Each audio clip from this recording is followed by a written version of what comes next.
Philippe de Dieuleveux, l'animateur d'Antenne 2, assassiné avec ses compagnons d'aventure en 85. C'est la révélation faite ici même par un ancien officier des services secrets zaïrois. Philippe de Dieuleveux. Nous sommes le 22 mai 2023 et bienvenue sur, je ne sais pas sur quelle chaîne, en fait sur odyssée.com, c'est sûr que vous allez trouver cette vidéo. Éventuellement sur la chaîne thématique sur YouTube. Concernant Dailymotion, elle a sauté il y a 2 jours, ma chaîne a sauté. Donc je ne publie plus rien puisque de toute façon ma chaîne a été supprimée par Dailymotion. Concernant la chaîne généraliste sur YouTube, elle est bloquée actuellement. Concernant Facebook, je ne peux rien partager pour l'instant non plus.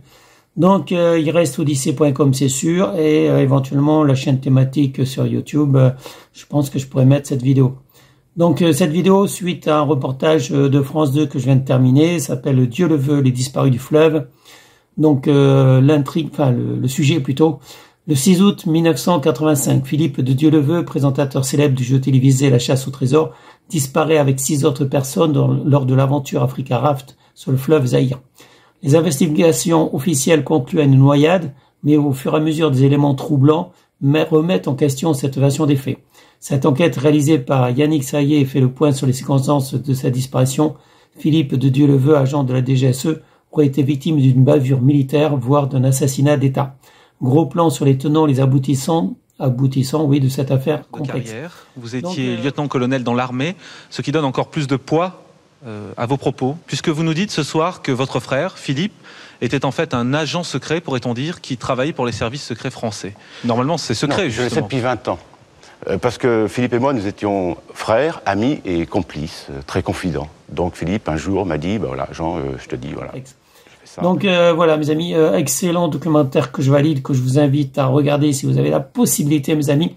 Donc je répète, le titre, c'est Dieuleveux, les disparus du fleuve.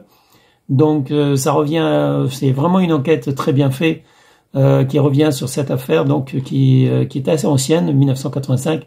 Un présentateur de télévision, donc La Chasse au Trésor, sur France 2, qui n'était plus présentateur à l'époque, qui avait quitté donc cette émission, ce jeu télévisé, pour faire des reportages, sachant que même avant l'émission de télévision, il faisait partie d'une ONG Médecins sans frontières et il interviewait des personnes. Donc à ce moment-là, il était déjà agent des services secrets français, agent de la DGSE, du service clandestin. Donc ça, c'était avant le service Alpha. Il faisait pas partie du groupe Action, ça c'est autre chose, mes amis. Donc il faut savoir que le service Alpha actuel ou le service des clandestins de l'époque ne sont pas rattachés directement à la DGSE. Donc ils font des entraînements militaires avec la DGSE, mais donc c'est pas rattaché directement. Et au cas où il se ferait prendre donc à l'extérieur de la France, le gouvernement français nierait qu'il fasse partie des services secrets français et qui travaille pour le gouvernement français. Donc c'était le cadre donc à l'époque des services clandestins dont faisait partie donc Philippe de Dieuleveux. Il a été donc il a organisé donc une expédition et au moment où il a été donc kidnappé, arrêté par les militaires notamment de la DSP, les militaires du Zaïre, parce qu'avant de s'appeler le Congo, ça s'appelait le Zaïre. Donc il était en compagnie de Richard Janel, Lucien Blockman, Angelo Angelini, Nelson Bastos, André Hérault, Guy Colette et donc Philippe de Dieuleveux qui était le septième personne donc de cet équipage. Donc des Français en dehors de Guy Colette qui lui était un informateur plutôt de Kadhafi. Donc lui c'était le Belge, contrairement aux autres Français, et qui travaillait, qui donnait des informations donc à Kadhafi. Et le dictateur du Zaïre à l'époque, il avait des problèmes avec Kadhafi. Kadhafi l'avait menacé de mort. Mais de toute façon, je vais revenir sur c'est vraiment une enquête qui a été très fouillée. Et donc, effectivement, le gouvernement de l'époque de François Mitterrand a carrément essayé de faire passer ça pour des noyades, pour un accident.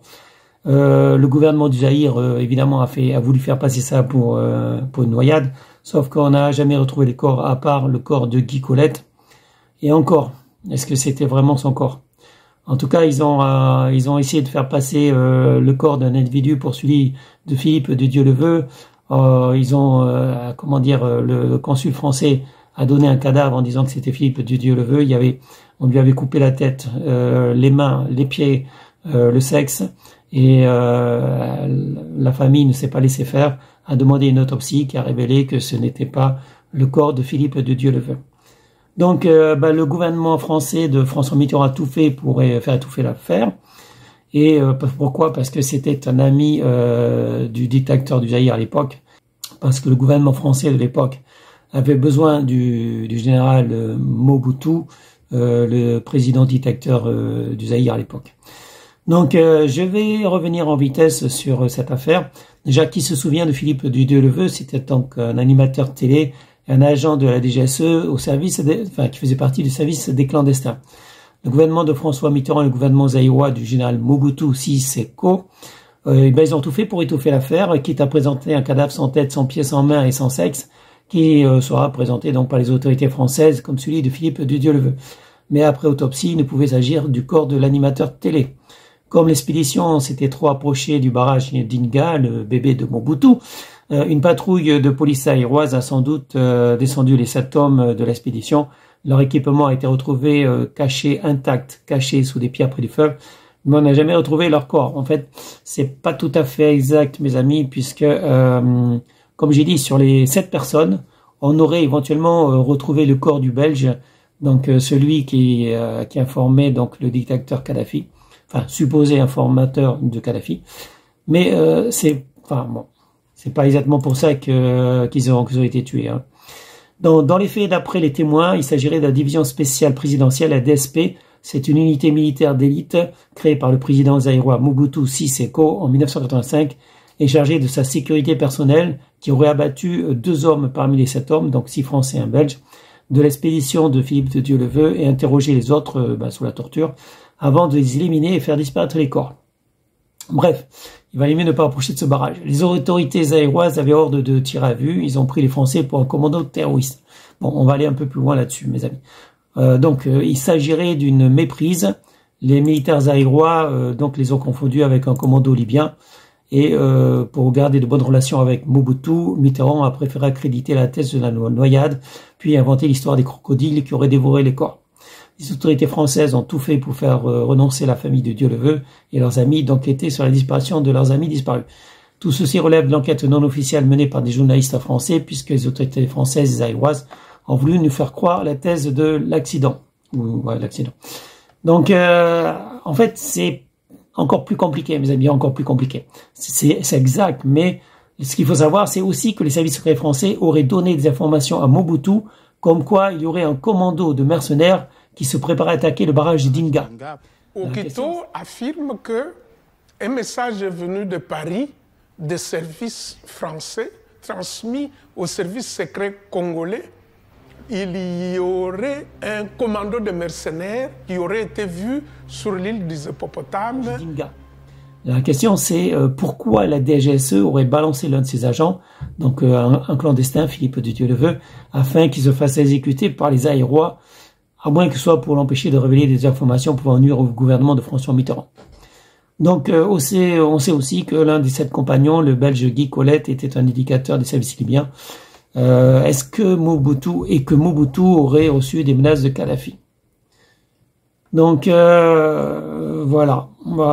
Après Africa Raft, il y a beaucoup de bouquins qui sont sortis. Il y a le récit d'un témoin oculaire, la vérité sur la disparition des membres de l'expédition Africa Raft à Nga au Zaïre, la révélation d'un ancien officier des services secrets de Zaïre au sujet de la mort de Philippe de Dieu-le-Veut et du Belge Guy Colette. Mais de toute façon, je vais vous en dire plus. Je vais vous mettre des extraits de vidéos et il faut voir ce documentaire, mes amis, pour en savoir plus. Moi, je vais vous mettre, je peux pas en mettre plus, je vais vous mettre 2 extraits de vidéos assez courts parce que sinon j'aurai un blocage de ma vidéo à moi. Donc, je vais vous mettre 2 petits extraits. Pour moi, c'est clair, c'est évident d'après l'enquête que ils ont été faits prisonniers par des militaires.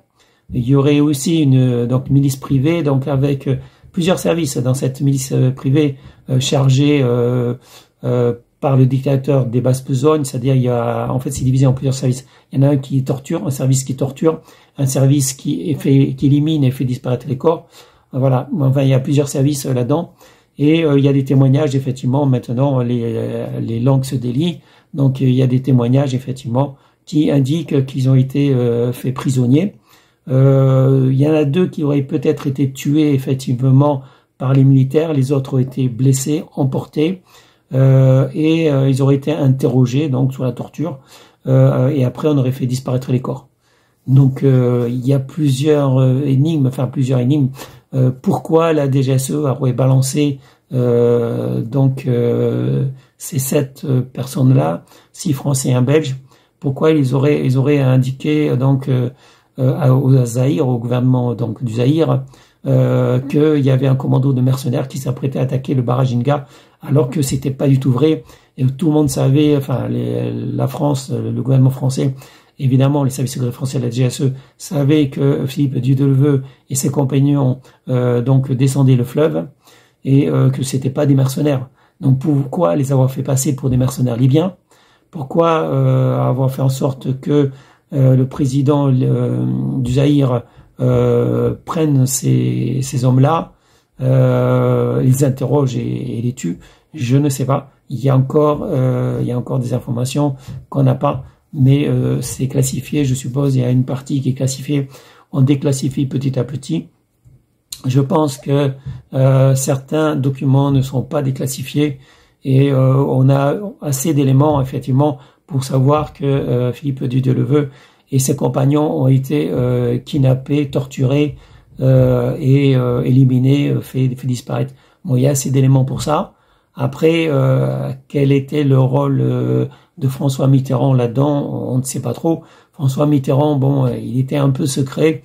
Il donnait l'ordre au service secret français, donc d'exécuter ce qu'on appelle des opérations homo pour homicide, donc d'exécuter des personnes. Mais il faisait ça d'une certaine façon parce que il s'en vantait pas, ok. À part François Hollande, la plupart des présidents ne s'en vantent pas. Jacques Chirac, Sarkozy, Macron ne s'en vantent pas. Mais il y a effectivement des opérations homo, que ce soit avec le service Action ou le service Alpha. Donc voilà, donc il y a plusieurs opérations homo, attentats, etc., qui sont organisées par les services secrets français ou des services qu'on ne peut pas rattacher donc au service secret français. Voilà, pour ne pas se salir les mains. Les gouvernements français ont utilisé également des mercenaires. Voilà, ça c'est évident. Enfin, je veux dire, bon, on est au courant, il y a des documents, etc. Bref.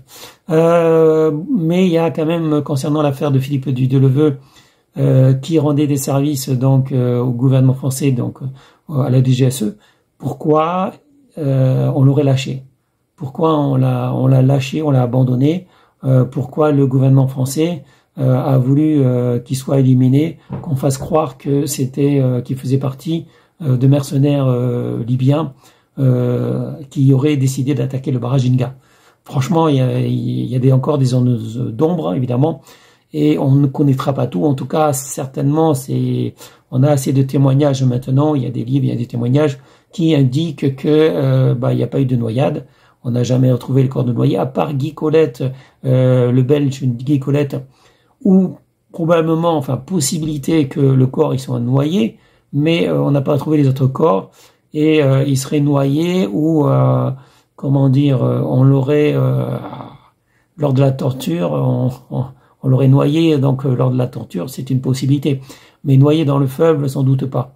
Je veux dire, il n'y a pas beaucoup de chances, pas beaucoup de risques qu'ils soient morts d'une mort naturelle. Aucun des 7 personnages, des 7 personnes de cette expédition, de ce raft, donc dans le fleuve du Zaïre, n'est mort d'une mort naturelle. On ne sait pas quelle torture ils ont subi, la torture de l'eau sans doute, mais sans doute d'autres tortures. Et donc que l'un des 7 personnes ait de l'eau dans les poumons, évidemment, s'il a été torturé et noyé dans un, c'est possible, ça aussi. Par contre, on n'a pas retrouvé les autres corps, et cette volonté de la part du gouvernement français de cacher les corps, de cacher les faits, ça laisse sous-entendre que de toute façon le gouvernement français de l'époque de François Mitterrand a beaucoup de choses à cacher.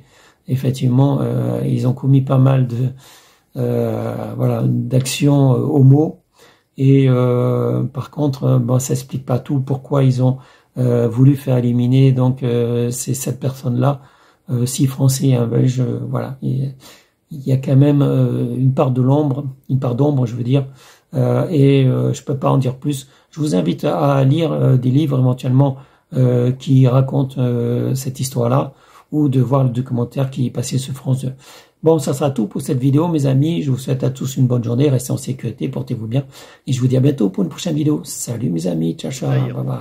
Philippe de Dieuleveux était arrêté le 6 août 1985 à Inga, vivant. Et il a été amené à Matadi, Manu Militari. À Matadi, une équipe de la division spéciale présidentielle est venue, et c'est cette équipe-là qui s'est chargée de l'interrogatoire et de l'exécution de Philippe de Dieuleveux et de ses amis.